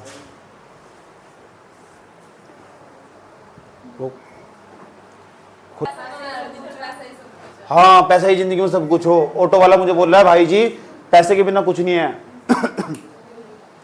पैसा जिंदगी में सब कुछ हो, ठीक। कह रहा पैसा नहीं आता, लड़की के चक्कर में ड्राइवर बन गया, हो गया यहां तक, चलो बात ना करो, हो गया ना यहां तक, ठीक। नेक्स्ट, गोखुर झील का निर्माण हुआ, उसके बाद पता क्या होगा, उसके बाद नदियां पता क्या करेगी, नदियां क्या करेगी, अपनी घाटी में ना लाकर, ये नदी बह रही है ऐसा करके, अपनी घाटी में लाकर अवसाद जमा कर देगी, और जब नदी भर जाएगी ना पूरी तरह, वो अवसाद धीरे धीरे ऊपर आता रहेगा और बाहर निकलता रहेगा, और ऐसे ऐसे करके इस साइड में आके जमा हो जाएगा, इस साइड में आके जमा हो जाएगा, तट बन जाएंगे। तो ये तो प्राकृतिक तट है, ये तो एक प्रकार का बंधा बन गया, ये तो प्राकृतिक तटबंध बन गया। हाँ, ये तो नेचुरल कोस्टल जोन बन गया, नेचुरल अपने आप बनाया, इसका तो फायदा हो। हाँ भाई जी, इधर बाढ़ नहीं आती इस वाले इलाकों में, ना इस वाले इलाकों में आने के बाढ़, ये तो बढ़िया है, अच्छी बात है। और भी जमा होगा, नदी और भर जाएगी और मिट्टी ला के जमा कर देगी, फिर शांत हो जाएगी नदी। समझ बात है, बरसात के मौसम में तो मिट्टी को लाकर फिर ऊपर बाहर जमा कर देगी, प्राकृतिक तटबंध का निर्माण होगा, नदी और फिर आगे बढ़ेगी। जैसे आगे बढ़ेगी ना, अब उसका टाइम आ लिया समुद्र में विलुप्त होने का, समुद्र में विलुप्त होने का टाइम आ चुका उसका। अब वो नदी पता क्या करेगी, उसकी एक वितरिका इधर चली जाएगी, एक इधर चली जाएगी, एक इधर चली जाएगी, एक इधर चली जाएगी, तो फिर वह डेल्टा का निर्माण करेगी। किसका? मिट्टी गाद को लाकर काट कर समुद्र वाले इलाकों में पहले ही छोड़ देगी, और फिर वहाँ आगे समुद्र में जाकर मिल जाएगी नदियाँ, और पूरा का पूरा तट बन चुका होगा, पूरा का पूरा दूर तक, काफ़ी दूर तक, और डेल्टा का निर्माण करेगी। डेल्टा भी कई प्रकार के हो, एक हो एस्चुरी, एक हो डेल्टा, दोनों में अंतर भी पता होना चाहिए। दुनिया की रट्टा मान लिया कि भारत में सबसे बड़ी नदी का सबसे बड़ा डेल्टा कौन सी नदी का? गोदावरी का। अगर रट्टा मारो बैठे, गोदावरी का, ब्रह्मपुत्र का, इनका रट्टा मारो का काम नहीं चलता। ये भी नहीं पता क्या? अच्छा, इसी बात को बताइए। हंसी आई, चलो बात समझ में आई है। तो पहले हम पढ़ेंगे आज विस्तार पूर्वक। अभी तो मैंने मोटे मोटे तौर पर बताया तुम्हें कि हम क्या पढ़ने वाले, क्या आज का हमारा क्लास क्या है। वहां तो सवाल पूछते हैं, और सवाल पूछो या ना पूछो, जब मैं 7 मैप पढ़ाऊंगा ना तुम्हें, वहां विस्तार पूर्वक इनकी बात करूंगा। मैं उनको कहूंगा देखो यह घोकुर झील है, तुम लोग समझ जाओगे, अच्छा ऐसा करके जारी होगी झील, अपनी प्रौढ़ावस्था में हो गया, बुढ़ी हो चुकी होगी या हालत खराब हो चुकी होगी इसकी, अपना एक रास्ता इनने एक कट इधर छोड़ दिया पूरा का पूरा, यह घोकुर झील। मैंने कहा देखो ये जो नदी ने यहाँ जलोढ़ शंकु का, जलोढ़ पंख का निर्माण कर रही है, तुम पहचान लोगे अच्छा हो जलोढ़ पंख, समझ गए? इसकी बात बताने जा रहा हूं तुम्हें, बात समझ में आई है। फिर देखेंगे हम हवाओं के द्वारा भी कुछ आकृतियां बनाई जा, पवन के द्वारा। फिर हम देखेंगे हिमानियों के द्वारा भी कुछ आकृतियां बनाई जा, ये भी बड़ी काम की चीज है। फिर देखेंगे हम सागरीय तरंगों के द्वारा भी कुछ आकृतियां बनाई जा। और इनमें तो भर भर का सवाल पूछो, क्योंकि छोटी छोटी आसान आसान चीज सब पढ़ ले रहे, और एग्जामिनर को सब मालूम है कि बच्चा इसे क्या स्किप करके चला जा। और एनसीईआरटी में भी क्या है, इसमें क्या हो, वेरिएशन ज्यादा। वेरिएशन मतलब जानते हो क्या है? डाइवर्सिटी ज्यादा, इसमें विविधता ज्यादा। चीजों विविधता का मतलब बहुत ज्यादा चीजें याद करने की, और वहां याद नहीं होता, क्योंकि एग्जामिनर को खुद प्रॉब्लम आई होगी याद करते वक्त। वो भी तो कभी स्टूडेंट रहा होगा किसी जमाने में, तो एकदम वही सेक्शन उठा लगा, 4-5 सवाल बनते साथ ठीक है, पेपर में जाकर ठोक देगा सीधे जाकर। वो बच्चे को ध्यान देना, उसका मतलब ही नहीं है। उसने कहा बच्चे की कमजोरी कहाँ होगी, यहाँ हो तो बच्चे की कमजोरी इसमें लाकर 11th क्लास की एनसीईआरटी में भी हो, समझ नहीं बात है। यहाँ बड़ी दिक्कत खड़ी हो तो हम सरल और साधारण तरीके से पढ़ेंगे, बात समझ आएगी। पहले उन्हें बताओ, हम प्रथम श्रेणी के उच्चावच पढ़ रहे, दूसरी के तीसरी श्रेणी के उच्चावच पढ़ रहे, बात समझ में आई। जो तीसरी श्रेणी के उच्चावच हो, उनका निर्माण जो हो बहिर्जात बलों के कारण हो, अंतर्जात बलों के कारण हो। एक्सोजेनेटिक फोर्स काम करे, एंडोजेनेटिक फोर्स काम करे। एक्सोजेनेटिक जब फोर्स काम करने वाले हम अपक्षय को पढ़ने वाले, अपर्दन को पढ़ने वाले, अपवर्तन को पढ़ने वाले। अपर्दन में क्या पढ़ने वाले? बहते हुए जल द्वारा निर्मित स्थलाकृतियां, बहते हुए जल द्वारा या नदियों द्वारा युवावस्था में स्थलाकृतियां। फिर हम पढ़ेंगे नदियों द्वारा प्रौढ़ावस्था में स्थलाकृतियां। फिर हम पढ़ेंगे तीसरे नंबर पर नदियों द्वारा वृद्धावस्था या जीर्णोवस्था में स्थलाकृतियां। बात समझ में आई है। और एक एक करके समझते जाएंगे, और उनके उदाहरण भी बड़े काम के, याद रहेगी? ठीक, कोई प्रॉब्लम यहाँ तक? मैं पता तुम्हारे नोट्स में सब बना हुआ है, अब मैं यहाँ से हटा दे रहा हूँ और एक एक करके तुम्हें समझा रहा हूँ। ठीक, पहले नंबर पर जाओ, नोट्स है ना, नोट्स खोल लो फटाफट इतनी स्पीड से। पहले नंबर पर जाओ। पहले नंबर पर भैया पता क्या है? पहले नंबर पर वी आकार की घाटी है, वी आकार की घाटी है, वी आकार की घाटी। तो जो वी आकार की घाटी देखो, वी आकार की घाटी ऐसा बन जा, नदियां ने बीच में बहरी, बिल्कुल इस वाले भाग में बहरी नदियां।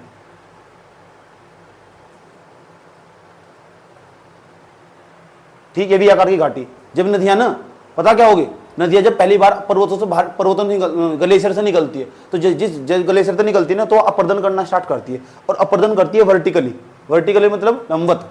कैसा अपर्दन करती है? लंबवत। अपनी घाटी को काट कर ना गहरा करना स्टार्ट कर देती है। और गहरा भी पता कैसे नहीं करती? क्षैतिज रूप में नहीं करती, लंबवत अपर्दन करेगी, ताकि वह समुद्र तल को प्राप्त कर सके। और जहां समुद्र आया, ठीक है, नीचे, तो फिर वो आराम से शांति से बहेगी, उसको कोई दिक्कत नहीं होने की। हर नदी अपने समुद्र तल को प्राप्त करना चाहती है, ये चाहती है हर नदी का यही टारगेट हो। कहां तक काटना स्टार्ट कर देगी? सबसे पहली बार उन्होंने काटना स्टार्ट करा तो एक घाटी का निर्माण कर दिया, जिसे हम वी आकार की घाटी कहते हैं। नोट्स में सब लिखा हुआ, बहुत जरूरी चीज है। बात समझ में आई नहीं है? ठीक है, वी आकार की घाटी कैसा अपर्दन करेगी? लंबवत अपर्दन। ये पूछा जाएगा तुमसे, बताओ कि जो वी आकार की घाटी बनती है तो कौन सा अपर्दन हो? लंबवत अपर्दन हो, अपक्षय हो? अपर्दन।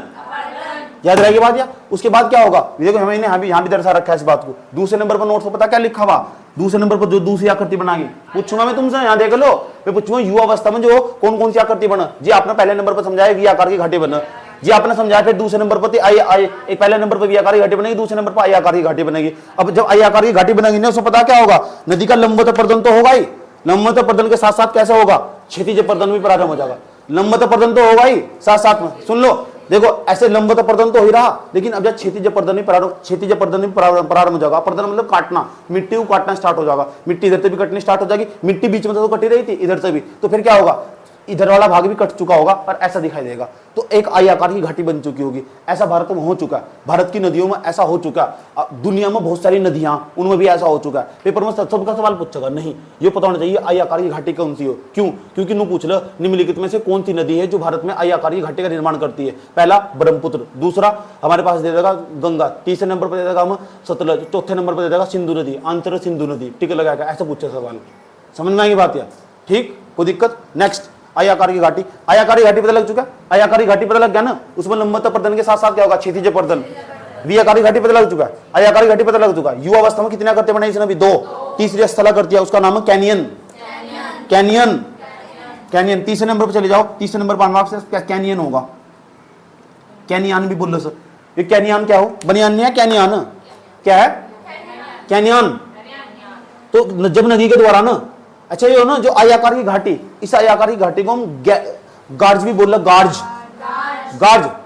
जैसे सिंधु नदी को हम सिंधु नदी ना अपनी, देखो यहाँ जा रही सिंधु नदी, भारत का अगर तुम मैप देखोगे ना, भारत का मैप देखोगे, नक्शा देखोगे तुम, ऐसा करोगे,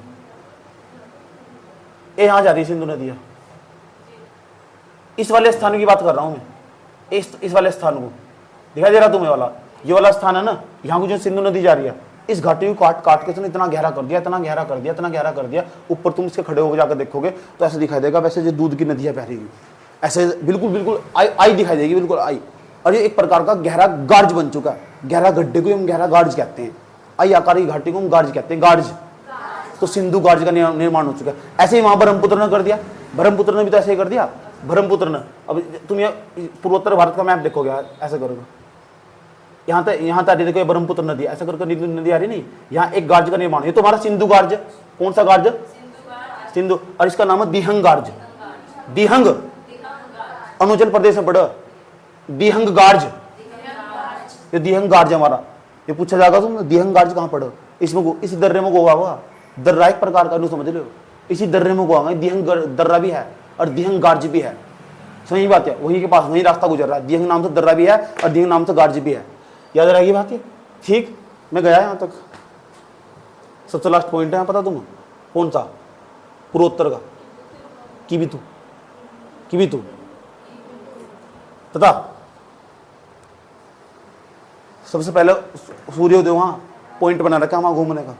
चलो कोई बात नहीं, समझ गए, सिंधु नदी होगी और ये दिहंग नदी होगी, इन्होंने गार्ज बना रखा है, गार्ज पता लग चुका। आई आकार दो, मैंने युवा अवस्था में 2 स्थला करते पढ़ाई भी तुम्हें, एक तो वी आकार की घाटी, एक आई आकार की घाटी। अभी नदी कौन सी अवस्था में, युवा अवस्था में जब होगी तो लंबवत प्रदन करेगी, ज्यादा क्षैतिज प्रदन करेगी, लंबवत प्रदन। जब नदी युवा अवस्था में होगी तो लंबवत प्रदन करेगी, बात किसी की सुनने की, वह नदी है, वह लड़की लड़कों की तरह ही है। जब युवा अवस्था में किसी की सुनने की बिल्कुल भी नहीं, अपने माँ बाप को गलत बताएंगे, तुम्हें क्या पता, तुम्हें क्या पता प्यार क्या हो, करा करी किसी तो अपने आप तो अरेंज मैरिज करके बैठ गए, हम खराब कर रही जिंदगी हमारी। देखो एक को अब एक कैनियन जो आई आकार की घाटी है ना, इधर तक कटनी स्टार्ट हो जाएगी, और कटेगी और कटनी स्टार्ट हो जाएगी, और तो फिर एक कैनियन का निर्माण होगा, किसका, बनियान का नहीं, कैनियन का, याद रहेगी बात है। उसके बाद जैसे कोलोरेडो नदी होगी, कोलोरेडो यूएसए के अंदर सर्च करके देख सकते हो उसको, ये तुमसे क्या सवाल पूछा जा सकता है, कोलोरेडो नदी कहाँ है, वो इतना सही सवाल पूछ लेगा, यूएसए की नदी है। फेमस क्यों हो गया, इसलिए होगी कैनियन का निर्माण करा इसने, एनसीईआरटी तो उदाहरण उठा लिया मैंने, याद रखना बात, कोलोरेडो नदी, ठीक। देखना ना कर तुम कि गार्ज कैसा, गूगल पर जाकर कोलोरेडो नदी का गार्ज देखना हो, कैनियन देखना हो, आराम से देख सको। पूरी दुनिया में सबसे बड़ा कैनियन इसका ही है, मतलब उसका आकार चौड़ा होता चला गया, ठीक। उसके बाद छेपिकाए, क्या है, अभी नदी युवा अवस्था में चल रही है, अभी कितनी आकृति बताती, तीसरे नंबर पर कैनियन बता दिया मैंने, चौथे नंबर बताओ क्या है, छेपिकाएं। अब छेपिकाएं क्या हो, देखो यहाँ लिखा हुआ, छेपिकाएं लिखा हुआ नहीं, अब बताओ क्या हो छेपिकाएं, बताओ। देखो ध्यान से सुनो तरीका, छेपिका मैंने मैप बना रखा है इसमें। तो नदी पता क्या करती है, नदी आई यहां से, ये चट्टानों काटना स्टार्ट कर देगी। जब काटना स्टार्ट कर देगी ना तो फिर ये ना सुनो ध्यान लगा, चट्टान मुलायम चट्टाने होगी, कठोर चट्टाने होगी, इन्हें काटना स्टार्ट कर देगी। तो वहां फिर छेपिकाओं का निर्माण होगा, फिर वहां तो झरना गिरेगा आगे जाकर। समझ बात है, झरना जिसे हम फॉल कहते हैं, जलप्रपात जिसे बोलते हैं, वही हो। सही बहुत सुंदर सुंदर झरने पूरी दुनिया में, बहुत गजब गजब के झरने देखे हमने, 5-5 ऐसे देखे 4-4 किलोमीटर के झरने, बहुत दूर, गजब का तरीका। नीचे ट्रेन जा रही हो, सब वीडियो बनाए वहां मैंने अपने, अभी डालने वाला हूँ, देखते जाओ। बात बताओ समझ में नहीं आई, चले। जल द्वारा कठोर एवं मुलायम चट्टानों को अपरदित करके छेपिकाओं का निर्माण होता है। लिख दिया ना, कितने कितने पढ़ लिए हमने, कितने पढ़ लिए, 4 पढ़ लिए। युवा अवस्था में जब नदियां होगी, इन 4 प्रकार के स्थलाकृतियों का निर्माण होगी। चारों का नाम याद होगा क्या? पहली भी आकार की घाटी, आकार कैनियन, छेपिका। सही बात है, कठोर चट्टानों चाहे मुलायम चट्टानों, उन्हें काट कर, ठीक है, उनका प्रदन प्रारंभ हो जा, उन्हें काटना स्टार्ट हो जा, तो वहां छेपिकाओं का निर्माण हो। किसका निर्माण हो, याद रहेगी। ठीक, देखो यहां नीचे आयाकारी घाटी मैंने क्या लिखवा रखा, सिंधु गार्ज, विश्व का सबसे लंबा गहरा गार्ज है वो। सबसे गहरा गार्ज पूछा जाए तो याद रखना है सिंधु गार्ज ही, विश्व का 5400 मीटर गहरा है गार्ज, गहरा सिंधु गार्ज, आयाकारी घाटी जिसे कहते हैं। दिहंग गार्ज भी लिखा हुआ, देखो उसमें अरुणाचल प्रदेश लिखा हुआ नहीं। अगर उन्होंने पूछा ना विश्व का सबसे लंबा गार्ज कौन सा, लंबा गार्ज पूछो तो कोलोराडो गार्ज, यूएसए में पड़ा कोलोराडो गार्ज, ये सारे लिखवा रखे मैंने। सबसे गहरा तो सिंधु हो, सबसे लंबा पूछो तो कोलोराडो गार्ज, वो कहां सी, यूएसए में। जाने का मौका मिले जरूर जाओ। उसके बाद क्या हो, कौन सा है, जलप्रपात। अब जलप्रपात की बात आएगी तो जलप्रपात की बात समझते हैं, जाओ 5वें नंबर का, फिर इसका खेल खत्म सारा का सारा। कि नदियों ने युवा अवस्था में देख लो कौन सी स्थलाकृतियां बनाई। हेलो मैडम प्लीज इधर, जलप्रपात, कौन सा पात, जल प्रताप नहीं प्रपात, ठीक, जलप्रपात। अब जलप्रपात क्या हो, देखो नदियां थी यहां से, छिपिकाएं बना दी, छिपिकाएं बनाने के बावजूद क्या होगा, नदी ना एक बहुत गहरे स्थान पर जाकर गिरने वाली, और जब बहुत गहरे स्थान पर जाकर गिरने वाली ना तो ऑटोमेटिक झरने का निर्माण हो जाएगा जलप्रपात का। देखो क्या लिखवा रखा है मैंने, जब कठोर एवं मुलायम चट्टानों का झुकाव नदी की ढाल की ओर होता है, ये क्या नहीं, नदी के ढाल की ओर होता है, तो चट्टानों को तीव्रता से अपरदित करके जलप्रपात बनाती है। चट्टानों को तीव्रता से काट देगी और बहुत नीचे गहराई में जाकर गिरेगी, तो क्या बनाएगी, जलप्रपात। एक बार पढ़ लो सर, क्योंकि हम मेंस में भी क्वेश्चन लिखना पड़ जाएगा, तुम पढ़ लो सर एक बार क्या लिखा, जल्दी फटाफट पढ़ो सर।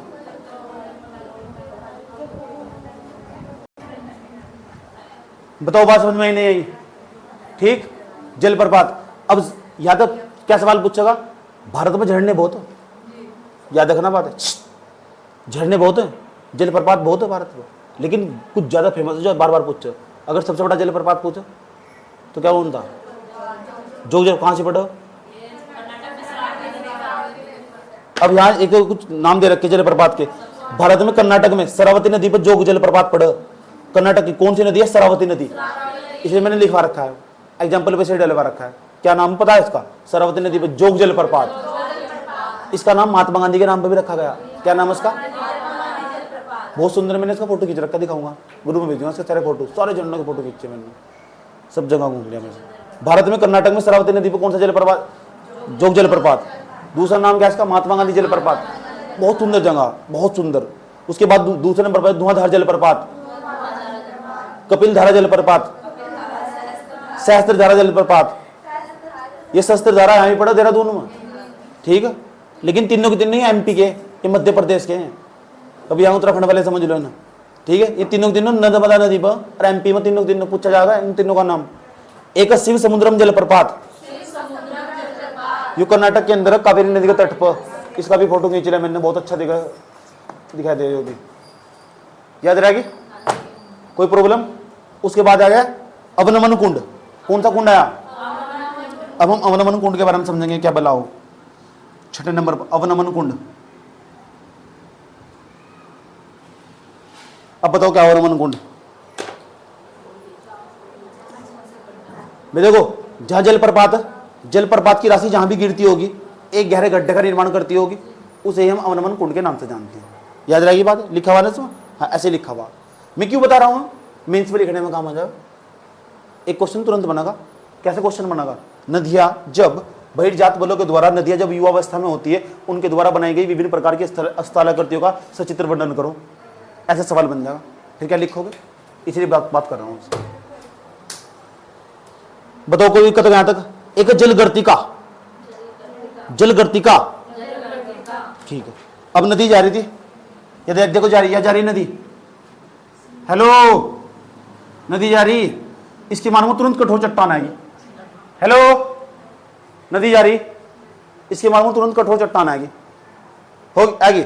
तो यार ना ऐसा करके घूमना स्टार्ट कर देगी नदी, पानी ऐसा घूमना स्टार्ट कर देगा, भंवर बन जाएगा, भंवर। इसे बोलेंगे जलगर्तिका, जलगर्तिका, इसे बोलते हैं भंवर।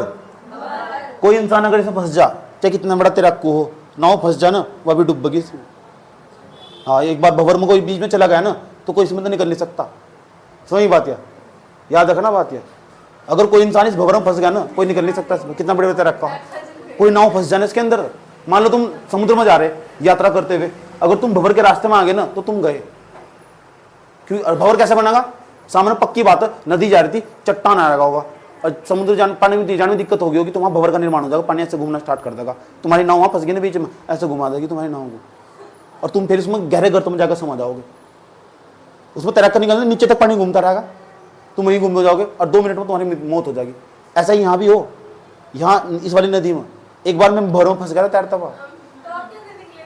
मेरे दोस्त बहुत अच्छे थे यहाँ कलियर के, उन्होंने मुझे निकाल लिया इसमें ही। उसमें सामने बड़ा पत्थर था और पानी वहीं का वहीं घूम रहा था, और यह कम से कम ऐसी 20 फुट की गहरी नदी है, तो वहीं वहीं घुमा रखा है मुझे पकड़ कर। कक्षा 8 की बात है यार, ऐसा वहीं घुमा रखा है, घुमा कर अच्छी तरह। मेरे दोस्तों ने निकाल लिया, बहुत बड़े खतरनाक तैराक होते दो। ऊपर तो कूद गए थे, ऊपर से पुल पर, जो सामने वाला पुल, ऊपर से कूदे थे, पुलिस वाले उनके पीछे भाग रहे थे, इतने डेंजरस थे। उन्होंने सिखाया तैरना, उन्होंने हालत खराब कर दी थी मेरी। पहले ही बताओ, पता लग चुका भंवर तक कितनी हो, 5 हो 6 जलगर्तियां पता लग चुका क्या हो, भंवर क्या हो। पंचो पढ़ो, 2 मिनट तुम्हारे पास बैठना, एक बार पंचो पढ़ो। अब तक हम जो भी पढ़ रहे थे ना, वो सारा काम अपर्दन में हो रहा था, अपर्दन की क्रिया के परिणाम स्वरूप हो रहा था। अब जो होगा निक्षेपणात्मक कार्य होगा, यानी कटाव हो चुका बंद, कट मिट्टी कंकड़ पत्थर आ चुके। अभी कंकड़ पत्थर ना जहां पर्वत खत्म होगा, ध्यान से सुन लेना, क्योंकि इसे खुद पढ़ना है। जा एक चीज को मैंने डिटेल से समझा रखा है बहुत अच्छे तरीके से, क्योंकि मोटे तौर पे इतने 2 साल के बच्चे रहे हो तुम हिंदी नहीं पढ़ सकते, इसलिए ध्यान से समझ लो। मैं पूरा का पूरा डायग्राम मैं भी समझा चला जाऊंगा, इसे भी देख कर लिख दोगे जो मैं तुम्हें बता रहा हूँ। नदियों द्वारा प्रौढ़ अवस्था में कौन कौन सी आकृतियां बनाई जा, जब नदियां युवावस्था में, तो 6 प्रकार की आकृतियां बनाई उसने। पहले नंबर बनाई व्याकारी घाटी, दूसरे नंबर बनाई आयाकारी घाटी, तीसरे नंबर पर बनाया कैनियान कह दो, बनियान नहीं कैनियान। चौथे नंबर पर क्या बताया उसने, छिपिकाई बनाई, जलप्रपात बनाया, फिर अवनमन कुंड बनाया, फिर उसके बाद जलगर्तिका बनाई, जिसे हम भंवर कहते हैं। और एक बार कोई इंसान भंवर में फंस गया ना, तो निकलना बड़ा मुश्किल हो जा। जैसे प्रेम भी एक भंवर हो, सही बात। जब किसी इंसान को शुरू प्रेम हो ना, तो वो भी एक प्रकार का भंवर का ही काम करे। किसका, एक बार वहां से निकल गए तो निकल गए, नहीं तो फिर निकलना वहां तो मुश्किल हो जा। समझे। नेक्स्ट, उसके बाद नेक्स्ट नदी द्वारा प्रौढ़ावस्था में कौन कौन सी स्थलाकृतियां बनाई जा, ये निक्षेपणात्मक कार्य, निक्षेपण, डिपोजिन जैसे बोलते हैं, डिपोजन, निक्षेपण जिसे कहते हैं, कंकड़ मिट्टी, कंकड़ पत्थर, गाद जिसे कहते हैं, उसे लाकर इस क्षेत्र में जमा कर दिया जा। नदी थी, पहाड़ों से बाहर निकली, ध्यान से, ये हमारे पहाड़ पर्वत, या निकली नदी बाहर, यहां से निकली और निकल गया ना, इस क्षेत्र में फैलना स्टार्ट हो जाएगी। ध्यान से सुनना, यहां कंकड़ पत्थर ले गई वह,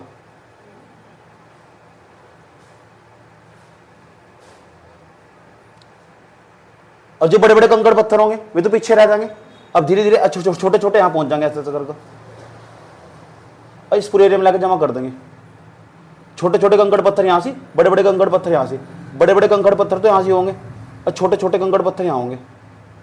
ऐसा करके एक पंखा बन जाएगा। निक्षेपण है निक्षेपण का मतलब मिट्टी के पहाड़ों को काट के बहुत बड़े बड़े पत्थर लाए गए, छोटे छोटे पत्थर लाए गए, इस पर्वत पदीय क्षेत्र में जहां पर्वत के पैर हो उस क्षेत्र में लाकर छोड़ दिया गया। और यहाँ ना छोटे छोटे पंखों का निर्माण हो जाएगा, अलग अलग आकृति धारण करेगा। जैसे पंख के जैसे आकृति धारण कर ली तो उसे बोल लेंगे जलोड़ पंख। ठीक, अगर कभी कभी ऐसा होगा ये ऐसी आकृति धारण कर लेगा, ऐसा लगा कहते निक्षेप ऐसा फैल जाएगा, ऐसा करके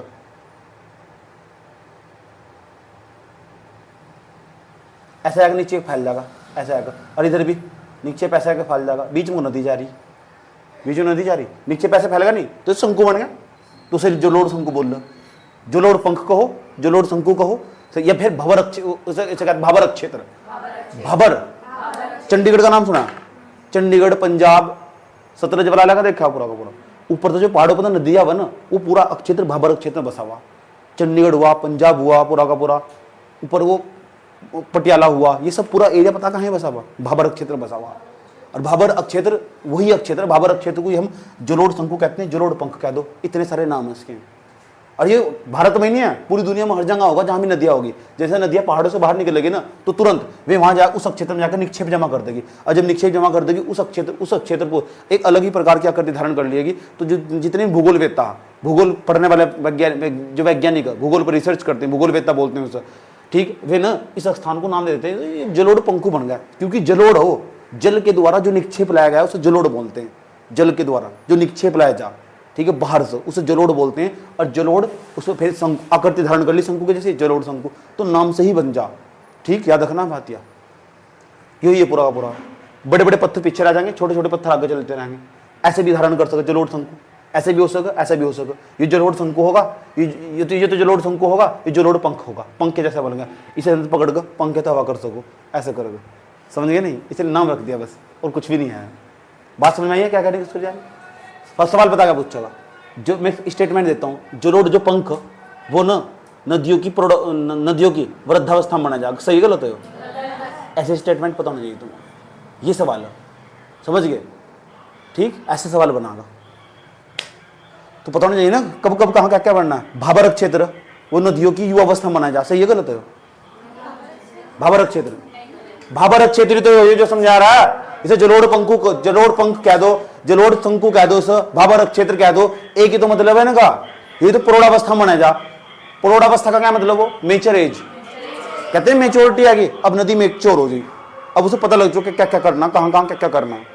अब जलोड़ पंख बनाया उसने, और जब जलोड़ पंख पता कहाँ लगेगा बनेगा, जब पर्वत है ना, पर्वत के पैरों में, पर्वत पदीय क्षेत्रों में, पर्वत पदीय क्षेत्र ही नहीं बोल रहा, जो माउंटेन है ना उसकी बिल्कुल बेस में, माउंटेन का जहां बेस स्टार्ट होगा वहां से इस तरह के पंख बनने स्टार्ट होंगे। बेस मतलब आधार उसका, नदी पहाड़ों से बाहर निकल चुकी, निक्षेप लाकर छोड़ दिया उसे और एक अलग आकार धारण कर लिया, क्या तो ऐसा आकार बनाएगी तो जलोड़ पंख कहेंगे, अगर ऐसा आकार बनाया जलोड़ शंकु कहेंगे, सही बात या फिर उससे दूसरा नाम मिला जुला नाम उसका, उसे कहते हैं भाबर क्षेत्र।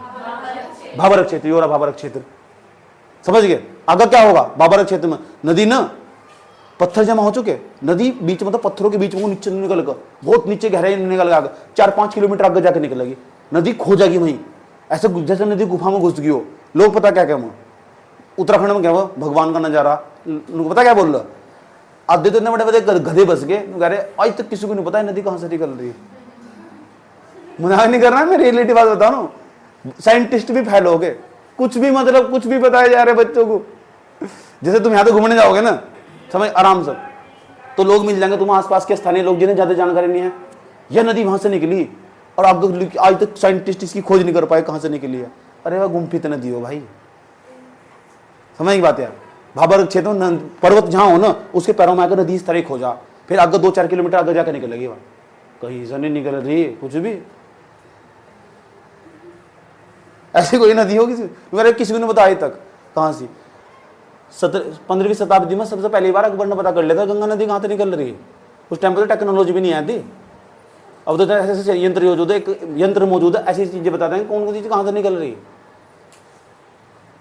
37-38 के आसपास है जो शरीर की बॉडी है इस टाइम उठाकर रख रखी अमेरिका के अंदर, साइंटिस्ट होगी वे, जब जिंदा करने की मनुष्य को टेक्निक आ जाएगी ना, आज तक करीब शरीर खराब नहीं होगा, उन्होंने कहा सबसे पहले हमें जिंदा करना। एक्सपेरिमेंट चल रहा है, कहाँ पहुंच गई दुनिया। अभी विज्ञान एवं प्रौद्योगिकी के सब्जेक्ट पढ़ाऊंगा, उसमें पढ़ाऊंगा इस चीज को, साइंस एंड टेक्नोलॉजी में। कितनी बड़ी बात है यार। बॉडी उसी टेम्परेचर पर रखी हुई उनकी ताकि शरीर कोशिका खराब ना हो। यंगेस्ट फॉर्मर है यूँ किसी का। क्या इंसान मर गया, क्या निकल कर चला गया, उस पर एक्सपेरिमेंट चल रहा है, क्या डाल रहा है इसके अंदर, दोबारा खड़ा हो जाएगा इंसान। तो उनकी बॉडी वही संभाल कर रख रखी है अब तक। कहाँ पहुँच गए हम, और तुम कहाँ से क्या कर रहे हो आज तक। ठीक, तो पढ़ते पढ़ते तो है नहीं, पढ़ाई वढ़ाई करनी है। पढ़ाई खास बात पर कंटिन्यूसली पढ़ाई करनी चाहिए, कंटिन्यूसली। हर दिन तुम सीखोगे, समझ में आई बात है। हर दिन दिल ठोक कर मेहनत करो, जी जान लगा कर। 1 साल पूरा एफर्ट लगाओ, पूरा फुल एफर्ट, जी जान से। 1 दिन का गैप बनाओ पढ़ाई में, 1 भी दिन का गैप। कंटिन्यूस पढ़ाई करो, अपने आप आगे पहुंच जाओगे। चले, हो गया यहाँ तक? चले चले चले चले, गुम फिर नदी होगी। अब आगे निकलते हैं। आगे निकल कर नदी पता कहाँ जाएगी? यह जाएगी उन क्षेत्रों में जहाँ पानी बहुत आराम से बड़े प्यार के साथ बहना शुरू कर देगी। अब वह विसर्पण करना स्टार्ट करेगी। विसर्पण का मतलब अलग अलग निक्षेप लागे, यहाँ अपने रास्ते में लाके जमा कर दिया, अब इस रास्ते को बहना स्टार्ट कर देगी। निक्षेप लाके इस रास्ते में खुद जमा कर दिया, पहले तो खुद जमा करा, पहले जाती सीधी, अब यहाँ को जागी, यहाँ को जागी वाला रास्ता भी काट कर लेकर चली जाएगी। ये रास्ता और काटेगी, चौड़ी होती चली जाएगी नदी। यहाँ उन्होंने निक्षेप लाके जमा कर दिया, अब पहले तो यहाँ को जाती थी, अब इस बार इधर रास्ते को जागी, तो नदी ऑटोमेटिक चौड़ी हो जाएगी। पूरे में पानी पानी भर चुका होगा। ये पूरा का पूरा तराई क्षेत्र कहलाएगा। जैसे हमारे यहाँ उत्तराखंड में उधम सिंह नगर पूरा तराई क्षेत्र के अंतर्गत आओ। उत्तराखंड के अंदर जो उधम सिंह नगर पूरा तराई क्षेत्र के अंतर्गत आओ। ऊपर से जो नदियाँ भारी ना सारी की सारी वैसे क्षेत्र में लाके जमा कर दिया। अभी मैं तुम्हें उत्तराखंड का भूगोल ही पढ़ाने वाला, पूरा का पूरा उत्तराखंड का पूरा भूगोल, समझे। स्टेट का पेपर देना हो, आराम से बड़े प्यार कर निकाल के तरफ हटाओ उसे सीधा, समझ में। ये बात है, ऐसे कंबाइन करके पढ़ना सिलेबस को भी। उत्तराखंड की हिस्ट्री, भारत की हिस्ट्री, सारा एक बात साथ कंबाइन करके, उत्तराखंड का भूगोल, भारत का भूगोल, सारा एक साथ कंबाइन करके पढ़ना। समझ गए ना क्या कहने की कोशिश कर जा रही है? ठीक, क्योंकि अच्छी अच्छी पोस्ट आती है उत्तराखंड में, बहुत अच्छी अच्छी पोस्ट, समझ गए। नहीं तो फिर तुम अलग से मेहनत नहीं करनी पड़ेगी, सारा कंबाइन करके पढ़ो। पढ़ने का सही तरीका यही हो। कैसा तरीका हो? अगर भूगोल पढ़ रहे हो ना, वर्ल्ड का, इंडिया का, और उसके जिस स्टेट के तुम रहने वाले उसके साथ जोड़ लो, समझ गए। फिर देखो कम कॉम्बिनेशन कैसे बैठेगा, और वही हार्डली 10-15 दिन में खत्म करके अच्छी तरह, चाहे कितनी बड़े लेवल की तैयारी कर रहे हो। अगर मेंस की यूपीएससी की तैयारी कर रहे हो तो मेंस के सारे क्वेश्चन लिख के साथ चलो, खत्म करके तरफ रख दिया हमने। हम दूसरे साथ गए आगे, दूसरे वाला प्रीलिम्स के फैक्ट पढ़ रहा सिर्फ। आज मैं शॉर्ट नोट्स बनाना बताऊंगा तुम्हें।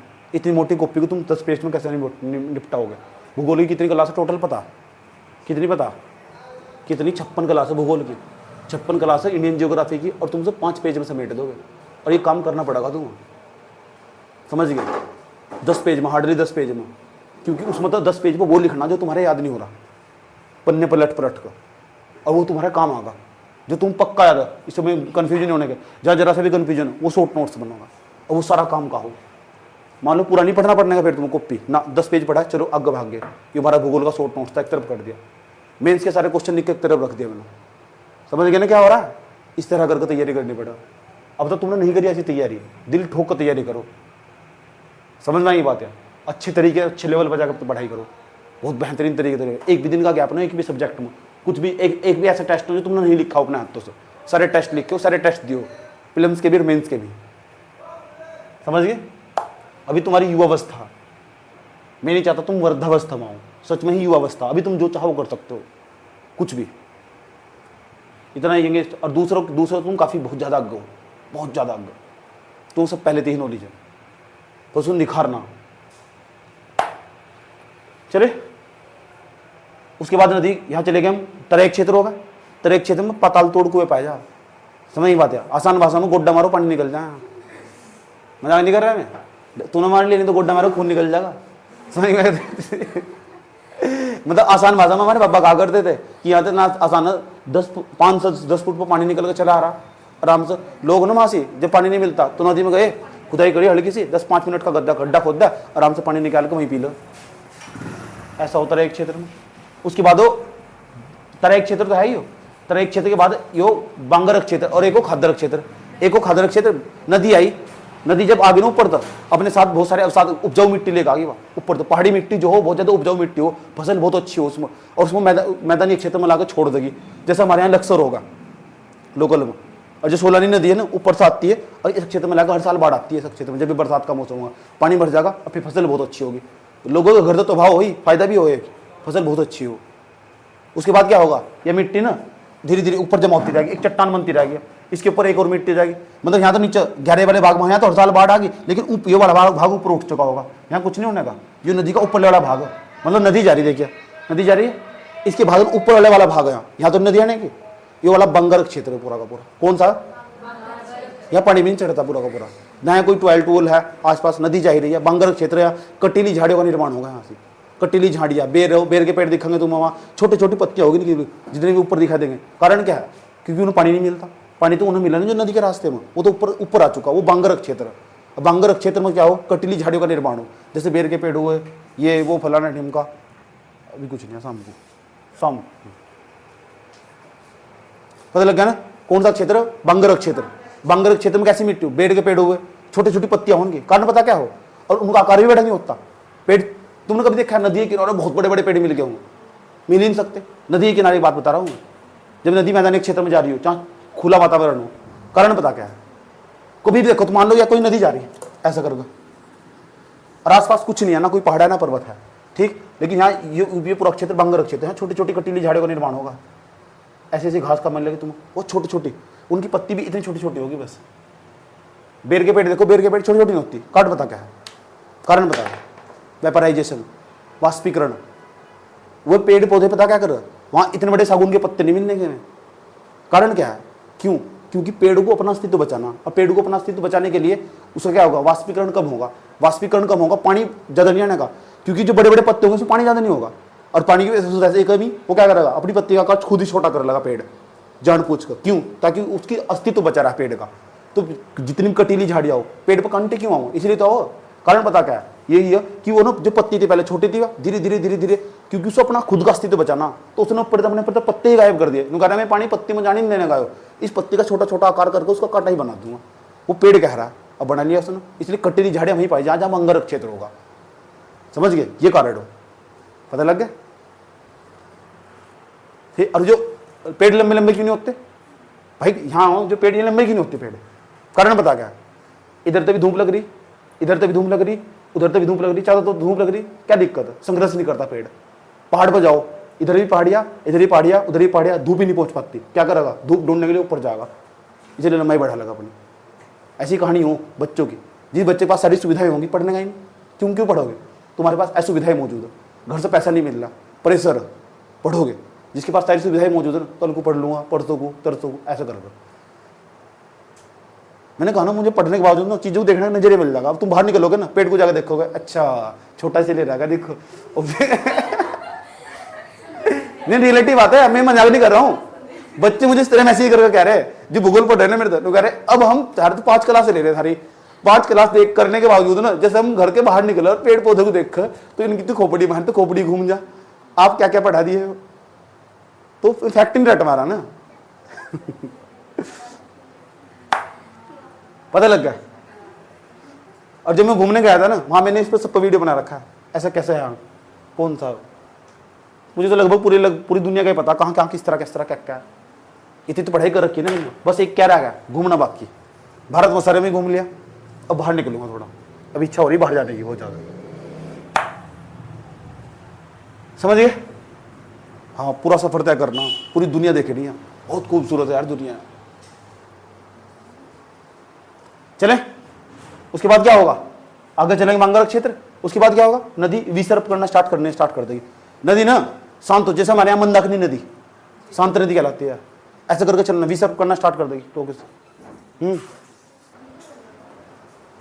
चले, ये मियंडर नदी ऐसा करके विसर्प करेगी, ऐसा करके विसर्प करती होगी, छूट जाएगा पानी बीच से, छूट जाएगा पानी, समझने के बाद विसर्प करती रहेगी। ये विसर्प कह दो, मियंडर कह दो, सांप की तरह चलना नदी। कब होगा, जब अपने समुद्र तल को प्राप्त कर चुकी। यस, जब नदी समुद्र तल को प्राप्त कर चुकी होगी ना, वह समुद्र ढूंढना चाहती है, लेकिन मिलता नहीं उसे, समुद्र ढूंढना चाहती है समुद्र, तो फिर ऐसे भागी वह, ऐसा करके शांत हो चुकी वह। इसका मतलब बुढ़ापे में आ लिया, आने वाला उसको बुढ़ापा, अभी आया नहीं, यहाँ तक विसर्प तक, मियंडर तक। उसके बाद क्या होगा, जब इतना विसर्प करेगी वह, इतना विसर्प करेगी, ऐसा करके तो कुछ रास्ता पीछे छूट जाएगा उसका, कुछ भाग पीछे छूट जाएगा, इसे पानी भर जाएगा, ठीक। और अंदर भाग को पानी मत आएगा, कभी कभी इसमें हो सकता है सूख जा, यहाँ झील का निर्माण हो जाएगा, जिसे गोखुर झील कहते हैं। ठीक है, ये भाग आगे जाएगा, यहाँ तक पूरी की पूरी अभी युवा उसमें प्रौढ़ अवस्था में, मेच्योरिटी एज में। ठीक है, ये कुछ लैंड फॉर्म्स बने हमारे पास में, ये कुछ स्थलाकृति बने, इसे ट्रोपोग्राफी बोलते हैं। ट्रोपोग्राफी, लैंड फॉर्म्स, याद रही। ये वाला भाग आगे निकलेगा नहीं निकलेगा, ये वाला भाग आगे निकलेगा, इसे हम बोलते हैं डेल्टा।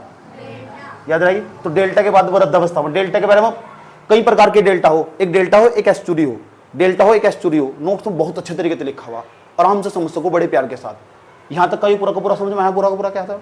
अगर तुम पढ़ना चाहते हो जरूर तुमको क्या हो, गुमफित नदी क्या हो, तराई बांगर मियांडर, सब ये सब और डिटेल्स सब नोट्स में लिखा हुआ। एक भी चीज ऐसे नहीं तुम्हारे समझ में नहीं आने, सब लिखा हुआ, देख लो खोल कर, कुछ भी लगनी है तो क्या हिंदी पढ़ाऊं तुम्हें, यहाँ बैठ खड़ा होगा। उसके बाद जब नदी वृद्धावस्था में पहुंच जाएगी तो फिर वह निर्माण पड़ेगी का रास्ता किसका, एस्चुरी का। एस्चुरी का हो या जवार नदमुख क्या हो, एस्चुरी कहते हैं इंग्लिश में, हिंदी में कहते हैं जवार नदमुख। जवार नदमुख। अब तुमने देखा हो नर्मदा नदी, देखी नर्मदा नदी, अभी नदी यहाँ तक अटक प्रौढ़ावस्था से वृद्धावस्था में आ गई। नोट्स में सब लिखा हुआ, पढ़ना है खुद भी, आज घर जाकर आज का काम है यहाँ तक का, वृद्धावस्था तक सारा का पढ़ लेना। अब नदी आ गई वृद्धावस्था में, वृद्धावस्था में जब आ जाएगी ना नदी तो फिर वह डेल्टा का निर्माण करेगी। ये डेल्टा, एक हो एस्चुरी जिसे हम जवार नदमुख कहते हैं, और एक हो हमारा डेल्टा। तो कुछ किताबें ऐसी होती नहीं बदतमीज जो एस्चुरी डेल्टा एक ही बना दे पूरा का पूरा, हो भी कहीं कहीं, लेकिन सही नहीं है मेरे हिसाब से। क्यों नहीं है समझ लो, जब नदी जागी ना, नर्मदा नदी, ये भारत का नक्शा ऐसा करके, नक्शा यहाँ बीच में अमरकंटक की पहाड़ियों से निकली नर्मदा नदी, ऊपर सतपुड़ा पर्वत, नीचे सतपुड़ा पर्वत होगा, ऊपर विंध्याचल पर्वत होगा, बीच में ऐसा करके नदी निकल रही, यहाँ जागी इस वाले भाग में, यहाँ अरब सागर की खाड़ी में, अरब सागर की खाड़ी में जाकर यहाँ नदियाँ गिर जाएगी। जैसे यहाँ नदियाँ गिर जाएगी ना तो जिसका निर्माण करेगी उसे बोलेंगे एस्चुरी। एस्चुरी, जवार नदमुख, ये क्या हो जवार नदमुख। ऊपर सब देखो बंगाल वहां ना अरब सागर, ऐसा करके जवार आती है, जवार ऐसा करके जवार आती है। जवार भाटा क्या हो, आगे पढ़ेंगे वर्ल्ड जियोग्राफी में, जवार भाटा क्या हो, ऐसा करके जवार आती है। समुद्र का पानी नहीं आता है ऐसा करके जवार आती है, तो वहां जो नदी गिरा गई उसे बोलेंगे एस्चुरी। वहां नहीं, वहां मिट्टी नहीं काट कर लेकर जा सकती, वहां बिल्कुल भी है ही नहीं, मिलने की नहीं बिल्कुल भी मिट्टी समाज, समझ बात या। लेकिन जो पूर्व की तरफ बहने वाली नदियां होगी, पूर्व की तरफ बहने वाली नदियां होगी, ये तो पश्चिम की तरफ बहने वाली नदियां, जो हमारा भारत है पूरा का पूरा, कुछ नदियां ऐसी जो पश्चिम की तरफ बह रही, जैसे नर्मदा हुई, ताप्ती हुई, हमारे पास लूनी नदी हुई, ये सारी कहाँ बह रही, ये बह रही पश्चिम की तरफ। पश्चिम ये भारत नहीं है पूरा का पूरा, इधर वाला भाग पश्चिम, इधर वाला भाग पूर्व। तो जो पश्चिम की तरफ बहने वाली नदियां ना, ये बनाती है एस्चुरी। और जितनी पूर्व की तरफ बहने वाली नदियां इधर से, गोदावरी कृष्णा कावेरी होगी, गोदावरी होगी कृष्णा होगी कावेरी होगी, ये नदियां इधर से जब इधर जागी, इंडियन ज्योग्राफी में तमीज से पढ़ा रखा है मैंने सारी है, समझ बात या। तो इंडियन ज्योग्राफी में देखोगे तुम, कुछ नदियां इधर से इधर जा रही, जो नदियां इधर से इधर जा रही ना, ये बनाती है डेल्टा। तो पूर्व की तरफ बहने वाली जो नदियां ना, ये डेल्टा का निर्माण करती है, और इधर वाली जो नदियां वे एस्चुरी का निर्माण करती है। एस्चुरी बोलते हैं जवार नदमुख। याद रखी बात है, पता लग गया। इसका भी कारण मैंने वहां अच्छी तरह समझा रखा है, ये भी मैं पढ़ते ही समझ में आएगा सारा का सारा तुम। अब डेल्टा के भी प्रकार हो, डेल्टा हम आकृतियां पढ़ रहे हैं ना, ये डेल्टा देखना तुम, डेल्टा वाला, इसके भी प्रकार हो। कुछ ऐसा हो चाप के आकार का डेल्टा बन गया, कुछ ऐसा जो त्रिभुज के जैसा डेल्टा बन जाएगा, अलग अलग डाल, पक्षी का जो पंजा हो उसके जैसा डेल्टा बन जाएगा। समझ नहीं, नोट्स में सब लिखा हुआ, पढ़ो। अब क्या रहेगा, समझ बात है। उसके बाद खंडित डेल्टा बन जाएगा, पता लगा ऐसा डेल्टा, यहाँ तो मिट्टी है, यहाँ मिट्टी पड़ी हुई, यहाँ मिट्टी पड़ी हुई, नदी ऐसे बहेगी, उसे खंडित डेल्टा बोल लेंगे। एक वलित डेल्टा बन जाएगा, पता कैसे, ऐसा कर, नदी जा रही थी ऐसा करके, रास्ते में पूरा का पूरा गाद मिट्टी आएगा, नदी है फिर ऐसे मुड़ गई पीछे हो जाकर, इसे वल्याकार डेल्टा बोल लेंगे। नोट्स में सब लिखा हुआ, समझ गए। पढ़ो आज घर जाकर, कहाँ कहाँ कौन सा डेल्टा उसका उदाहरण याद रखो। आज का होमवर्क तुम्हारा हो, करो तमीज से मेहनत। अब मैं बताता हूँ शॉर्ट नोट्स कैसे बनाना, मैंने बताया नहीं तुम अब तक भूगोल का, ध्यान तो समझ लियो अच्छी तरह, ठीक। इसे हटा दे रहे हैं, अभी आज की क्लास में इतने रखेंगे, हम कल को पता क्या पढ़ेंगे, कल याद होना चाहिए सारा हो, समझ नहीं बात है। पीछे क्वेश्चन दे रखे इसके, सारे लिख के देखने में क्वेश्चन दे रखे, ये तो मैंने पढ़ लिया। नदी के द्वारा बनाई गई आकृतियां, कल को हम पढ़ेंगे पवन के द्वारा कौन सा आकृतियां बनाई जा, यही बच्चों पे आदमी होती, पवन के द्वारा, हिमानी के द्वारा, ये सारी याद कराऊंगा मैं, ट्रिक्स तक। हटाओ।